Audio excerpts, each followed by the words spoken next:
I think maybe it's worth thinking like a criminal and understanding how thinking like a criminal is different to thinking like a different type of enterprise. The reason I enjoy thinking about organised crime and covering organised crime is because it's organised. These are networks, as you say, of professional organised people. But they're not out to win customers. They're not like Microsoft and Google who want to come out with innovation and innovative new products to win, customers from their competition. No, they want to make money from victims. And frankly, as long as you're making enough money from your victims month in, month out, you don't change. There's no reason to innovate. Crime gangs innovate when law enforcement and the force of authority stop them from making the money they usually make. That's when you innovate. You're listening to the ISF podcast for your organization's better cybersecurity. Your host, ISF CEO Steve Durbin, is an expert in leadership, business culture transformation, and cyber strategies for today's top enterprises. I'm producer Tavia Gilbert. Today, Steve speaks with investigative tech journalist Geoff White, who has covered tech and financial crime for more than 20 years. Listeners may be familiar with his popular podcast, The Lazarus Heist, for the BBC World Service. His new book, Rinsed, From Cartels to Crypto, How the Tech Industry Washes Money for the World's Deadliest Crooks, from Penguin Random House, releases June 13th. Steve and Geoff discuss current trends in organized cybercrime, how these criminals are, or maybe aren't, adopting AI, and the difficulties law enforcement still faces in helping the victims of these crimes. Geoff, lovely to see you. Thanks very much for joining me today on the podcast. You've been looking at the whole area of technology and organized crime for quite some while. Cyber, crypto, financial, the whole gamut. Probably a good idea for our listeners who perhaps aren't familiar with you, not familiar with things like The Lazarus Heist and some of the other books and podcasts that you've produced. If you could just give a bit of a background on how you came to get involved in this. It's a really fascinating subject, I think, but be good to give people that feel for why you came to it and what your interest is. Yeah, it's a very good question. So I started out, I've been a journalist for quite some time, and I was at Channel 4 News covering technology for the programme. And the way TV news works is you've got a certain amount of time, a very limited amount of time. I mean, Channel 4 News, it is a long programme, 50 minutes. It's a good programme, but fundamentally, once you reach the end of 50 minutes, that's it. The screen goes to credits, and that's that. So if you're higher up in the programme, you survive. But if you're lower down in the programme, the danger is news happens higher up in the programme and you get dropped off the end, so to speak. Right. And what I found being a technology a journalist was that the stories we were doing tended to get dropped off because at the time it was the sort of Apple podcast launches and iPods and that kind of thing. And so I thought, well, we need to kind of do hard news to get higher up in the programme. If you're hard news, if you're chunky, important, hard-hitting stories, you go higher up in the running order and you survive. So it's basically a sort of survival tactic. But then I started seeing, cybercrime was starting to become something that's very prevalent in the news. We saw the anonymous hacks, we saw the Snowden leaks and so on. And so suddenly this issue of cybercrime and of online wrongdoing just went up and up and up in the running order and became more and more important. And that's when I decided that, the part of technology that I was really interested in was that sort of murky wrongdoing kind of organized crime kind of element. And as you mentioned there, you were involved in the Snowden instance. You've looked at things like the TalkTalk breach. You've been involved in the major cybercrime incidents, if you like, over the last few years. What have you actually learned from studying those particular incidents? How have things evolved? How have they changed? Frankly, the first lesson you learn is watch out for dodgy emails. It's depressing that even now in 2024, look, the hacks get more complicated. The hackers get certainly more astute and better, but it is sort of depressing that still in 2024, the way in for so many of these hacks, no matter how complicated they get thereafter, is phishing. I should say phishing messages now. LinkedIn's being used a bit more and WhatsApp's being used a bit more. But what's been really interesting is sort of sea change over the time I've been covering it of how the issue is regarded, how cybercrime is regarded, how seriously it's taken, how different news organizations have covered it and taken it really, really seriously. The other thing that's been really interesting was when I first started covering it, finding victims of cybercrime was really difficult. Right. Didn't tend to happen. And also attribution of cybercrimes to even a country, let alone an individual, very rarely happened. So you had, it was really frustrating as a journalist. You had, in a way, the ultimate victimless crime, or apparently victimless crime. You couldn't find any victims to speak. And even when they did, you didn't know who did it. It was this mysterious crime. That has absolutely changed. We have attribution now, a lot more attribution. And victims are coming forward sometimes to tell their story sort of willingly, but also on the darker side of that, sometimes being outed and publicly almost shamed as victims of cybercrime as part of the criminal's tactics. So that victim-villain part of the piece has completely changed. And that's another reason why it's sort of surged up the running order and surged into the headlines. Yeah, and we've seen as well a lot more sort of nation-state-backed incident there, haven't we, as well? Tell us a little bit about that. How's that evolved? Yeah, well, it's been really interesting. Look, I mean, nation states have always used espionage. That's as old as probably nations themselves are. Yeah. As stuff shifted online, as information shifted online, inevitably a lot of that espionage work and also propaganda has just shifted online. And obviously, we'll talk about disinformation at the moment. There are new forms of disinformation, but there's also just old-fashioned propaganda that we've had for quite a long time. What's been interesting has been to see nation states starting to adopt and adapt tactics that are used by, for example, organized crime gangs. So we'll probably talk about this, but I've done a lot of stuff on North Korean suspected hacking. And one of the things about North Korea is it's run out of money. It's under sanctions. They're after cold, hard currency. And so the North Koreans have often adopted the tactics and sometimes the tools of organized cybercrime gangs. Nation states have also learned from hacktivists, from leaks, from people like WikiLeaks and from Anonymous. They've learned the damage that a leak can do, a leak of information can do. And that's fed into that disinformation piece. Nation states are now extremely astute at getting in, stealing information, and then weaponizing that information to change elections, to change people's attitudes, to influence world events. So yeah, nation states have got both feet in to this cybercrime game. So if we look at the major constituent parts of cybercrime, if you like, obviously at the more perhaps sophisticated end, you might have, as you just said, from an espionage standpoint, we've got the nation states, we've got organized crime that has clearly seen there's a massive opportunity in that. And then we've also got the individual hackers and hacker groups, hacktivists and so on. How are you seeing the evolution in each of those different areas? Are we seeing them, for instance, are we seeing a mad rush towards the use of artificial intelligence in that space, or a reversion perhaps to some of the more traditional? You mentioned phishing there. We've seen very much a development of crime as a service, where you can go on the dark web, you can buy whatever it is that you choose with money-back guarantees, 24-hour help desks, all of that kind of thing. So a maturing of the industry, if you like, from that standpoint. But what else are you seeing in that? Well, it's interesting. I think there's flow of influence in two ways. In terms of the triumvirate that you've mapped out there very astutely, I think that's right. Nation state, cybercrime, sort of hacktivists, you could put in inverted commas, lower level, if you like. Certainly in terms of skill, not necessarily only in terms of impact. In terms of the amount of time and effort and skill and aptitude and, if you like, weapon weight, obviously nation states are going to win. These are people who are paid by governments to turn up Monday to Friday, 9 to 6, if not more hours, doing this stuff all the time. They will develop the most potent cyber weapons. What we've seen, though, is those weapons trickling down and the use of those weapons and those tools trickling down. Most notably, famously the WannaCry cyber attack back in 2017, where cyber weapons developed apparently by the United States government end up in the hands of cybercrime gangs and are weaponized in that way. I think government's going to struggle to hang on to those weapons and not let them leak out. And then eventually, of course, those weapons and those vulnerabilities and those tools get down to even the lowest levels. So even, people who hang out on hack forums can start to get hold of some of these tools and use them. But what's been interesting is watching in another direction the flow of techniques flow the other way, because the hacktivists, yes, they may not have, the expensive multi-million zero-day government tools that the government hackers have, but the hacktivists know absolutely how to drag a company's name through the mud. They know absolutely how to play the influence game.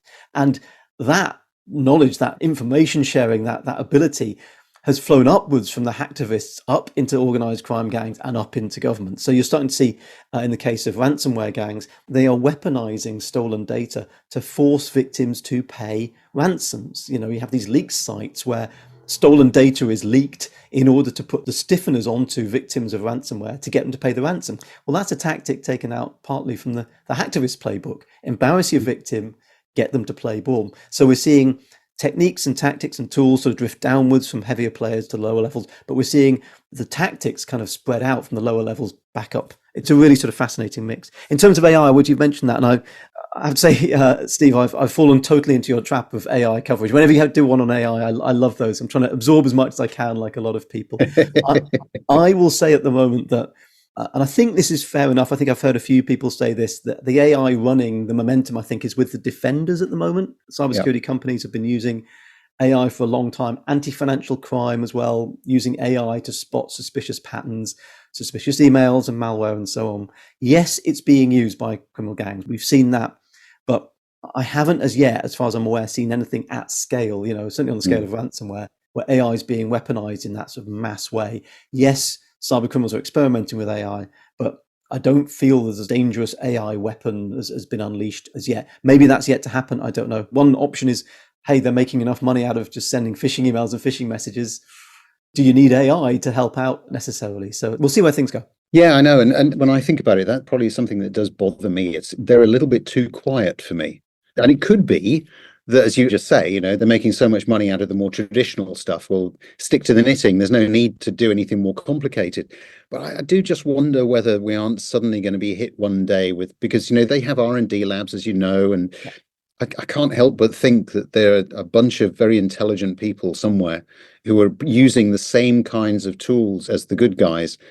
And that one day we aren't going to suddenly be hit with something that hopefully not of a scale of a WannaCry or something like that. But it does worry me a little bit. I'm sure that, I'm trusting that law enforcement and others are on top of it and keep an eye on that kind of thing. But yeah, that's something that does worry me a little. It's interesting that, and I think maybe it's worth thinking like a criminal and understanding how thinking like a criminal is different to thinking like a different type of enterprise. The reason I enjoy thinking about organised crime and covering organised crime is because it's organised. These are networks, as you say, of professional organised people, but they're not out to win customers. They're not like Microsoft and Google who want to come out with innovation and innovative new products to win, customers from their competition. No, they want to make money from victims. And frankly, as long as you're making enough money from your victims month in, month out, you don't change. There's no reason to innovate. Crime gangs innovate when law enforcement and the force of authority stop them from making the money they usually make. That's when you innovate. You innovate because you're forced to. Frankly, if these criminals weren't lazy, they wouldn't be criminals. If you're making lots of money out of doing what you're doing, you just keep doing it. And so what will be interesting to see is when the AI level gets to the point where it does serious damage to the criminal enterprises, then I think they innovate, they may strike back. But again, will they strike back with AI? Does the adversary need its own AI to take on the defender's AI? Not necessarily. What I need to understand as an offender, as a criminal organization, is the weaknesses in your defensive AI. If I can get around them, I'm in, that's fine. Yep. You need to defend every kind of portal, every kind of server, every kind of system. All I need to find is the way in around it. So I'm not necessarily going to develop my own AI as an adversary, but I'm going to be very interested in how your AI works because I know there's a hole in it somewhere. And as soon as I find it, I'm in. Yeah, no, absolutely. Now, let's talk about your latest book because very, very kindly, I think your publishers gave me a pre-published copy of that. So I've had a read of it. It's called Rinsed. I believe it's out in a couple of months' time. So it's out in June. Yes, right. And in that, you dig into a lot more about some of the things we've just touched on here in terms of way that organized crime groups might be, teaming up with cyber criminals in ways we haven't perhaps seen before. You touch on things like how technology is enabling the financial aspects of cybercrime, because as you've just said, it's all about making money. But tell us a bit more about Rinsed. What was the driver behind that? What's different about it? Yeah, well, it's interesting. So I'd covered North Korean cybercrime for quite a while. I'd done a podcast called The Lazarus Heist for the BBC World Service. I wrote the book as well of that series. And I think I realized that when I started out covering cybercrime, I think I had the idea that quite a lot of people in the general public have, that cyber criminals have sort of godlike powers and they type in a few lines of code into a keyboard and that's it, your money is gone. And inevitably the picture turned out to be a lot more nuanced than that. And covering North Korean cybercrime was really interesting because North Korea's hackers are, like a lot of computer hackers, very good at breaking in. They can get into places very, very easily, it seems to me, sending phishing messages, and then they can sniff their way around networks. They can understand how these networks work. That's all fine. And they can get their, if you like, their digital hands on the money.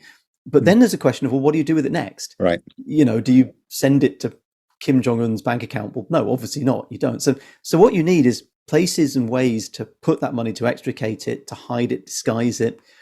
And that's not really necessarily the hacker's skill set. They understand servers and code and vulnerabilities, but bank account creation, international finance, cryptocurrency, these aren't necessarily things that hackers understand. There's a whole other set, as far as I can work out, of criminals who are still technologically enabled, they're technically skilled, but are skilled in the financial crime way. So once you've hacked in and you've got your hands digitally on the money, it's this group of people who are going to say to you, right, send it here, we'll ship it there, we'll put it there, we'll transfer it here, swap it through crypto, mix it up, and then we'll exit back to you minus our cut. This is money laundering.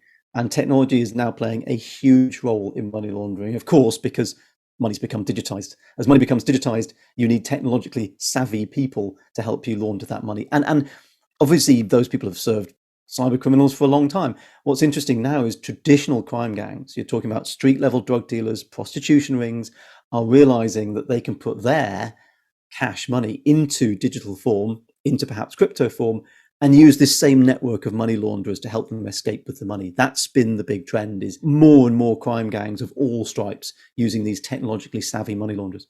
And as you say, it's been a bit of an evolution, but how effective has been the response of law enforcement in really trying to combat this? Because traditionally, government, public sector, law enforcement in particular, have always struggled to try to keep up, to keep pace.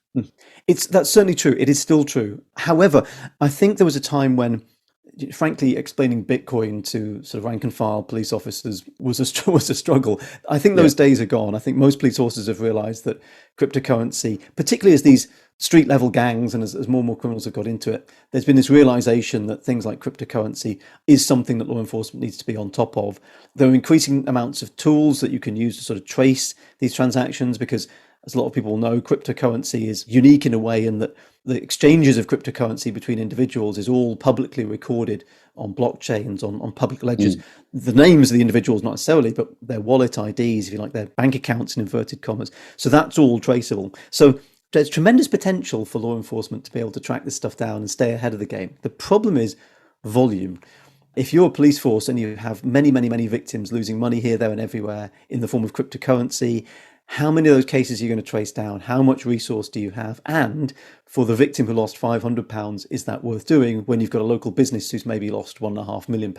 Where do you put your priorities? And I have to say, frankly, if you're losing those smaller amounts of money, relatively small amounts of money as an individual, it could be that law enforcement just don't have the resources to help you out. So it's a really mixed picture. It's not the law enforcement being left in the dust. They are trying to catch up, but they only have a certain amount of horsepower to get ahead of the criminals. And one of the things certainly about cybercrime is that, of course, it is a global business. It's very much international, isn't it? You've made the point about crypto and about the way in which money moves around the world. One of the challenges, again, that law enforcement has traditionally had is trying to operate cross-border.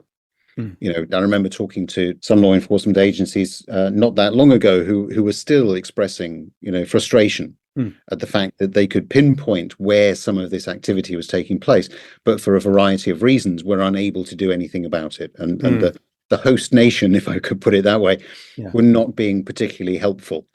Is that something as well that you've seen in here that you think is still hampering the progress? In terms of getting individuals in handcuffs, yes. Inevitably, if you're a criminal and you're smart, you base yourself in a jurisdiction that does not have an extradition agreement with the victims that you're targeting. That's sort of lesson one, if you like, in trying to commit online crimes. That is still absolutely the case. So getting people in handcuffs might not be possible. In terms of tracing the money, catching the money, and taking down the infrastructure and so on, it's a mixed picture, because a lot of these new high-tech forms of finance, cryptocurrency, new online banking operations, they operate internationally. They want to scale globally. So they tend to have an international footprint. So yes, the person committing the crime may be in a jurisdiction where there's no chance of extradition, Washington Federation being the obvious example. But the infrastructure that they used, the cryptocurrency companies, maybe the online banks, the bank accounts, the servers, they're distributed all over the world, and there may be international companies. So you might be able to get in touch with them, and they might have a sort of international presence, if you like, that you can rely on no matter which country you come from. Sometimes. But again, if you're a smart criminal, you know that, and you think, right, if I take my stolen money to Bank X, I know that Bank X is friendly with the police force in the country of the victims that I'm targeting. So I'm going to put my money into Bank Y, which is in a jurisdiction somewhere where they don't really play ball or where it's very opaque. And again, the technologically savvy money launderers will help you with that. If you don't know how that works, you don't know which banks to use, they'll say, don't put your money through that bank, because they'll get a subpoena and they'll get it frozen or get a warrant. Go through this bank over here, because we've used them before. We know that they don't play ball with law enforcement. So there's a sort of game going on in terms of trying to avoid those international tentacles of law enforcement. So what's your perspective on the future in this space? How do you think that the whole sort of cybercrime, crypto, law enforcement landscape is likely to change over the next 12 to 18 months? That's a really interesting question. And it depends how sort of wide you want to go. There are constant noises from governments saying we want to embrace this new world. British government constantly coming out with positive noises about crypto in sort of press conferences, and ministerial speeches are hilarious. You can almost generate them from ChatGPT. Oh, we love the wonderful new world that might spring from these financial innovations, but we have to be wary of the challenges. It's written in ministerial speak. So, governments are trying to sort of pursue this. And obviously part of that is they understand there's criminality in cryptocurrency in a way that's not surprising. There's criminality in currency of all types. So the question is, can we damp down those weeds? Can we get it to the point where the wrongdoing is low enough that people trust this stuff? You've also got, in addition to government work, you've got traditional finance coming in. So recently there's been a new exchange traded fund set up for cryptocurrency, for Bitcoin. I don't know really what an exchange traded fund is. All I know is it's a traditional finance thing, and people who would never have normally got into cryptocurrency and Bitcoin can now invest in it through this ETF thing. That's going to increase people's confidence, I think, in crypto. That's going to make it seem a little less Wild West. But also it's going to increase the volume, the amount of crypto trading. And what money launderers like is volume. They like lots of transactions being done so they can hide their criminal flows of money. So as cryptocurrency gets larger, as more financial institutions get behind it, as governments get behind it, yes, it can make it more legitimate. It can expand the legitimacy of it, but it also creates more noise, if you like, for the criminals to hide in. So it'd be really interesting to see how things go. Yeah, it's going to be a fascinating sort of area for the next, certainly 12 to 18 months is a good timeline to look out on. And presumably you're going to keep on watching, you're going to keep on bringing stories to us and doing your investigative work and trying to shine a light on some of the things that are going on there that inform the rest of us as to how we should perhaps avoid some of those pitfalls. So, Geoff, been lovely talking to you. Thank you very much for taking the time. I think, a really good perspective there on the way in which organised crime is evolving, cybercrime, crypto, and indeed some insights there into things that are going on perhaps people wouldn't necessarily have known. So thank you very much indeed for sharing those. Thanks for having me. Really enjoyed it. Our thanks to this week's guest, Geoff White. We'll be back next week with a new episode. If you found value in the conversation today, please rate and review the podcast and share this episode. To become a member, get in touch with Steve directly at steve.durbin@securityforum.org or on LinkedIn at Steve Durbin. Check out all our media and resources. All of it is there to support you at securityforum.org. Don't miss the ISF Analyst Insight podcast, sharing conversations with members about the real-world applications of ISF research. The ISF podcast is produced by Talkbox Productions and Tavia Gilbert. Thanks for listening.